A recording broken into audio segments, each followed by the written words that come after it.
Alhamdulillahi Rabbil Alamin, wa salatu wa salam ala Rasulillah, wa ala alihi wa sahabatihi wa man tabi'a hudah. Assalamu alaikum wa rahmatullahi wa barakatuh. Marhaban, bienvenue à toutes et à tous pour ce nouvel épisode autour de la noble sira de notre prophète Mohammed sallallahu alayhi wa sallam.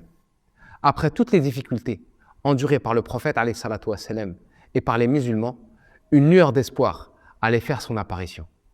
Cette lueur d'espoir provenait d'une ville qu'on appelait à l'époque Yathrib et qui sera bientôt rebaptisée Médine et qui allait vite ouvrir de nouvelles perspectives pour les musulmans. Après son retour de Taïf, le prophète alayhi salatu wa sallam poursuivit sa mission et continua à appeler son peuple à l'islam. Il profitait chaque année de la période du pèlerinage pour présenter son message aux tribus qui venaient à la Mecque.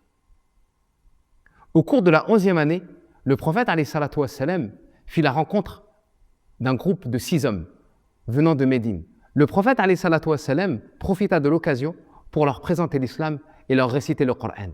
Ces derniers décidèrent de se convertir immédiatement. Ceci s'explique par le fait qu'ils étaient voisins de tribus juives à Médine. Et ces tribus leur annonçaient depuis un certain temps l'avènement imminent d'un prophète. Ils retournèrent à Médine et appelèrent leur peuple à l'islam. L'année suivante, durant la période du pèlerinage, un groupe de 12 hommes provenant de Médine se rendit à la Mecque pour rencontrer le prophète alayhi salatu wa sallam. Ils le rencontrèrent dans un endroit appelé Al-Aqaba. Au cours de cette rencontre, ces 12 hommes prêtèrent allégeance au prophète alayhi salatu wa sallam au cours du premier pacte d'Al-Aqaba. Au cours de ce pacte, les Ansar s'engagèrent à obéir à Allah Azza wa Jal et à son messager alayhi salatu wa sallam. Lorsqu'ils décidèrent de repartir à Médine, le prophète alayhi salatu wa sallam envoya avec eux son célèbre compagnon, Mus'ab ibn Umayr, afin qu'il leur enseigne le Coran et qu'il propage l'islam à Médine. Mus'ab devint ainsi le premier ambassadeur de l'histoire de l'islam. Durant 1 an, il allait appeler la population de Médine à l'islam. Et sa mission fut couronnée de succès, puisqu'au bout d'1 an, l'islam avait pénétré dans quasiment la totalité des demeures des Ansar. L'année suivante, correspondant à la 13e année de la prophétie, Mus'ab ibn Umayr revint à la Mecque en compagnie de 73 hommes parmi les Ansar et 2 femmes. Les Ansar voulurent rencontrer le prophète alayhi salatu wa sallam et lui prêter allégeance. Ils se donnèrent rendez-vous à Al-Aqaba, comme l'année précédente. Le prophète alayhi salatu wa sallam se présenta à eux en compagnie de son oncle, Al-Abbas. Al-Abbas ne s'était pas encore converti à l'islam, mais il voulait s'assurer de la détermination et de la capacité des Ansar à protéger son neveu.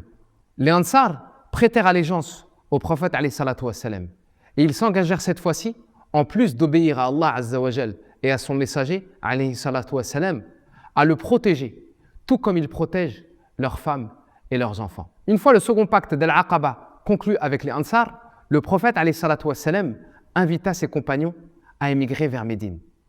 Mais cette émigration ne fut pas de tout repos, car les Quraysh mirent tout en œuvre pour empêcher les musulmans de quitter la Mecque. La plupart des compagnons furent contraints de quitter la Mecque en cachette, excepté un petit nombre d'entre eux. Parmi eux, Omar ibn al-Khattab, radiyallahu anhu. Certains célèbres historiens, tels qu'Ibn Asakir et Ibn al-Athir, rapportent que Omar ibn al-Khattab, avant d'effectuer la hijra, l'émigration à Médine, se présenta à la Kaaba, muni de son épée et de son arc. Il effectua le tawaf autour de la Kaaba, puis pria 2 unités de prière. À la suite de sa prière, il se présenta aux notables de Quraysh afin de leur annoncer son départ. Puis il leur dit « Quiconque d'entre vous souhaite que sa mère le perde, ou que son enfant devienne orphelin, ou que son épouse devienne veuve, me suive derrière cette vallée. » Aucun des Quraysh n'eut le courage de suivre Omar.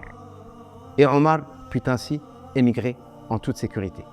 Mais ceci ne fut pas le cas de la plupart des compagnons. Certains d'entre eux furent contraints d'abandonner leur famille, comme ce fut le cas d'Abu Salama, qui dut abandonner son épouse Salama et son fils Salama, retenus par leur tribu. D'autres, comme Suhaib al-Rumi, furent contraints d'abandonner tous ses biens, toutes ses richesses. Suhaib al-Rumi n'était pas originaire de la Mecque. Il avait été généreusement accueilli par les Quraysh et était devenu un riche commerçant, au point de mener une vie prospère. Lorsqu'il voulut quitter la Mecque pour se rendre à Médine, il fut poursuivi par les Quraysh. Suhayb al-Rumi les menaça avec son arc. Ces derniers lui dirent alors « Ô Suhayb, penses-tu que nous allons te laisser t'enfuir à Médine après t'être enrichi à la Mecque alors que tu es venu à nous, pauvre et indigent ?» À ce moment-là, Suhayb al-Rumi leur proposa toutes ses richesses, en échange de le laisser partir librement à Médine. Les Quraysh acceptèrent. Plus tard, Suhayb al-Rumi informa le prophète alayhi salatu wassalam, de cet événement qui marqua sa hijra. Lorsque le prophète alayhi salatu wassalam, fut informé, il dit alors « Rabiha Suhayb, Rabiha Suhayb » Suhayb a certes gagné, Suhayb a certes gagné. Et Allah Azza wa Jal a également mentionné ce sacrifice fait par Suhayb dans un verset de Surat al-Baqarah dans lequel il nous dit subhanahu wa ta'ala وَمِنَ النَّاسِ مَنْ يَشْرِي نَفْسَهُ ابْتِغَاءَ مَرْضَاتِ اللَّهِ وَاللَّهُ رَءُوفٌ بِالْعِبَادِ. Il y a parmi les gens celui qui se sacrifie dans la recherche de l'agrément d'Allah, et Allah est certes compatissant envers ses serviteurs. Cette hijra fut loin d'être de tout repos, mais rien ne pouvait arrêter les compagnons qui étaient déterminés et prêts à tous les sacrifices pour préserver leur foi.